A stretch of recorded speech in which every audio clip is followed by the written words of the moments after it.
C'était en Angleterre et pas en Amérique. L'Angleterre préparait l'invasion des rebelles en Syrie. Mais c'est pour dire que cette opération vient de très loin.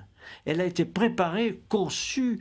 Comme vous venez de l'entendre de la part de Roland Dumas, c'est les Britanniques qui poussent à la guerre. Aujourd'hui, on entend parler de la France, de l'Angleterre, des États-Unis qui veulent équiper les rebelles pour déstabiliser le régime de Bachar al-Assad. Et ce qui est intéressant de savoir, c'est qui contrôle qui pousse à la guerre, qui manipule à la guerre. Regardez, la semaine dernière, on avait Barack Obama qui, d'après le Washington Post, reconnaît que ça fait plus de 2-3 semaines qu'il veut armer les rebelles. Il fallait une excuse. Et là, la semaine dernière, il y avait William Hague, le ministre des Affaires étrangères britannique, qui était en train de lui laver le cerveau, avec James Cameron, le Premier ministre britannique. Et c'est ce fameux jour où ils sont en réunion qu'on apprend que Bachar al-Assad utilise le gaz sarin.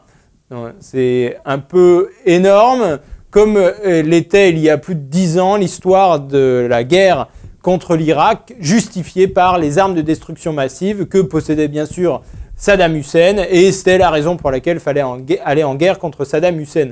Colin Powell des États-Unis avait marché dedans dans les plats que leur servaient les services britanniques, et notamment Tony Blair en tête, qui était le va-t-en-guerre à l'époque. Lui-même reconnaît aujourd'hui qu'on est dans la même situation. Implicitement, il reconnaît les mensonges, et les Russes ne sont pas du tout d'accord. Poutine a remis ça sur la table en disant c'est exactement comme les mensonges pour aller en guerre en Irak. Donc ce monde-là, ce monde de cette crise financière nous amène à la guerre. C'est ce qu'on vous répète sans arrêt. Mais encore une fois, on est en train de voir cette dynamique-là s'opérer sous vos yeux et sous vos oreilles.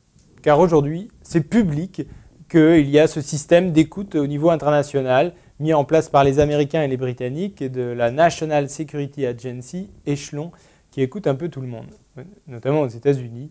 Et les Anglais s'en servent bien puisqu'ils ont un accès direct à la chose. Imaginez le G20, l'institution internationale qui devait discuter de comment on réforme le système bancaire en 2008, et ben, tout le monde réalise aujourd'hui qu'ils étaient sous écoute à l'époque.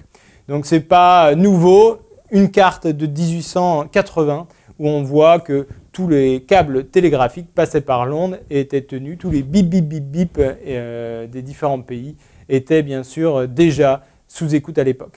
Deux choses rapidement à faire. Premièrement, vous abonner aux Nouvelles Solidarités comme il y a été fait dans certaines bibliothèques de France.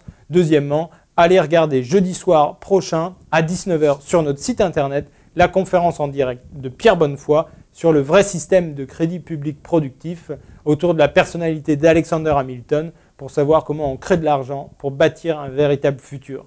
À bientôt.